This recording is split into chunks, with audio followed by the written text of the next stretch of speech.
Assalamualaikum. Hai teman-teman. Di video ini kita akan sama-sama belajar mengenai wujud dan sifat benda. Oke teman-teman, sebelum kita masuk ke materi, kakak akan menyampaikan tujuan pembelajaran kita hari ini terlebih dahulu ya. Yang diharapkan, teman-teman setelah menonton video ini, kalian dapat memahami perbedaan wujud benda di lingkungan sekitar, serta mampu memahami sifat-sifat benda berdasarkan wujudnya. Teman-teman, kalian sadar nggak sih kalau di sekitar kita terdapat banyak benda yang memiliki beraneka warna, bentuk, dan wujudnya. Setiap benda tersebut tentunya memiliki karakteristik dan ciri masing-masing. Di antara ciri-ciri benda yaitu benda memiliki massa dan juga volume. Tapi, apa sih massa dan volume itu? Oke, kakak jelaskan dulu ya. Yang pertama yaitu massa.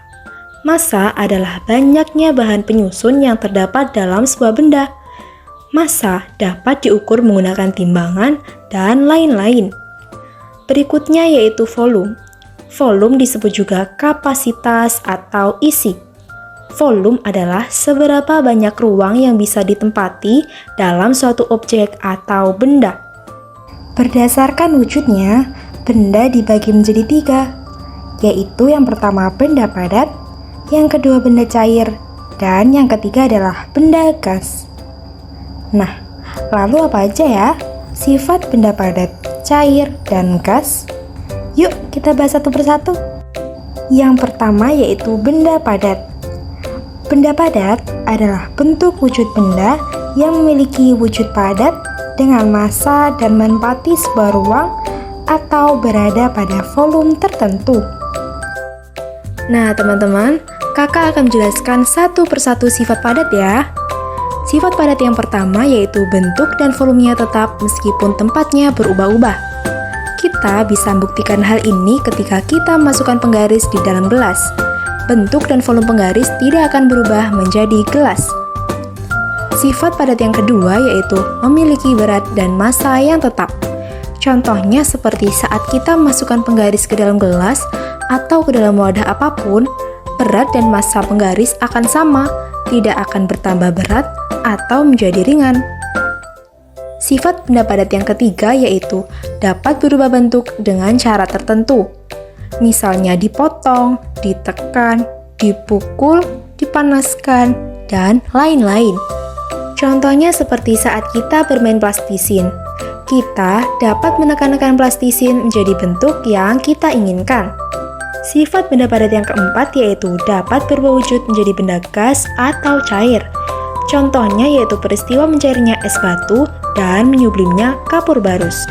Sifat benda padat yang kelima yaitu dapat digenggam. Kita dapat menggenggam atau menyentuh benda padat secara langsung dengan tangan kita. Sifat benda padat yang keenam yaitu jarak antar partikel yang sangat dekat dan rapat.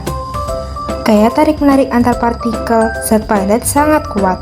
Hal ini menyebabkan partikel tidak dapat bergerak secara bebas untuk berpindah tempat. Contoh benda padat diantaranya yaitu batu, meja, batu bata, pensil, bantal, dan lain-lain. Pembahasan yang kedua yaitu benda cair. Benda cair merupakan suatu benda yang memiliki bentuk cair serta memiliki sifat yang dapat mengalir. Oke teman-teman, kakak akan menjelaskan satu persatu sifat benda cair. Sifat benda cair yang pertama yaitu bentuknya berubah mengikuti wadahnya. Benda cair adalah benda yang sifat dan bentuknya bisa berubah-ubah sesuai dengan wadah yang ditempatinya. Misalnya seperti saat air yang berada di dalam mangkok, maka bentuknya akan seperti mangkok. Begitu juga saat air di dalam gelas ataupun botol, bentuk air akan menyesuaikan seperti wadahnya. Sifat benda cair yang kedua yaitu volume dan massanya tetap. Ketika zat cair dipindahkan ke tempat atau wadah yang berbeda, yang berubah hanya bentuknya saja, sedangkan volumenya tetap. Sifat benda cair yang ketiga yaitu mengalir dari tempat tinggi ke tempat yang lebih rendah. Seluruh benda cair pasti selalu mengalir dari tempat yang tinggi ke tempat yang lebih rendah. Alasan utamanya adalah karena adanya gaya gravitasi bumi. Sifat benda padat yang keempat yaitu dapat melarutkan benda. Salah satu sifat benda cair yang membedakan dengan yang lain adalah dapat melarutkan zat tertentu. Contohnya, gula akan larut ketika dimasukkan ke dalam air. Sifat yang kelima yaitu dapat meresap melalui celah kecil. Contohnya seperti peristiwa naiknya minyak dalam sumbu kompor. Peristiwa ini disebut sebagai kapilaritas. Sifat yang keenam yaitu benda cair dapat menekan ke segala arah.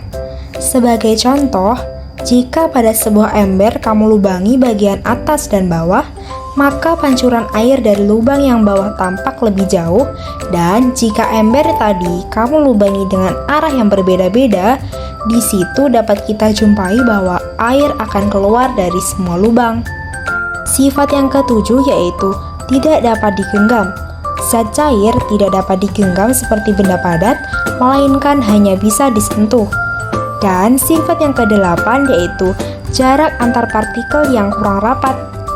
Zat cair tersusun atas partikel-partikel yang kurang teratur dengan jarak antar partikel yang kurang rapat. Hal ini menyebabkan gaya tarik-menarik antar partikel menjadi tidak terlalu kuat. Contoh benda cair diantaranya yaitu susu, minyak, air, madu, sirup, dan lain-lain. Pembahasan yang ketiga yaitu benda gas. Benda gas mempunyai sifat yang ringan seperti udara dan terdapat di mana-mana. Sifat benda gas yang pertama yaitu bentuk dan volumenya berubah-ubah. Bentuk dan volume gas selalu berubah-ubah sesuai dengan wadahnya. Contohnya seperti saat kita meniup balon, maka bentuk dan volume udara akan berubah-ubah sesuai dengan bentuk dan volume balon tersebut. Yang kedua yaitu benda gas menempati ruang. Contohnya seperti saat kita meniup balon, ukuran balon lama-kelamaan akan semakin besar. Hal ini menunjukkan bahwa udara dapat menempati ruang di dalam balon. Sifat yang ketiga yaitu benda gas menekan ke segala arah. Saat balon ditiup, maka balon tersebut akan membesar ke seluruh bagian balon. Maka dari itu, udara menekan ke segala arah. Sifat yang keempat yaitu dapat berubah wujud menjadi cair atau padat. Perubahan wujud benda gas menjadi padat dinamakan menghablur. Contohnya adalah terbentuknya bunga es pada freezer. Pengembunan adalah proses perubahan wujud dari benda gas menjadi benda cair. Contohnya terdapat embun atau titik-titik air di daun pada pagi hari. Yang kelima yaitu daya tarik antar partikel sangat lemah. Hal tersebut bisa terjadi karena unsur partikel yang menyusun zat gas sangat ringan dan tidak beraturan, sehingga mudah membuatnya tidak tetap. Akibatnya, gaya di antara partikel zat gasnya pun menjadi tidak ada. Dan yang keenam yaitu benda gas tidak dapat digenggam. Benda gas tidak dapat digenggam seperti benda padat, namun bisa dirasakan. Contoh benda gas diantaranya yaitu udara yang ada di dalam balon, gas LPG, uap air, awan, dan asap pabrik. Oke teman-teman, kesimpulan pada pembelajaran ini yaitu benda memiliki ciri-ciri, yaitu memiliki massa dan volume. Berdasarkan wujudnya, benda dibagi menjadi 3, yaitu benda padat, cair, dan gas yang memiliki sifat berbeda-beda. Nah teman-teman, semoga penjelasan di video ini dapat bermanfaat ya. Tetap semangat belajar. Wassalamualaikum warahmatullahi wabarakatuh.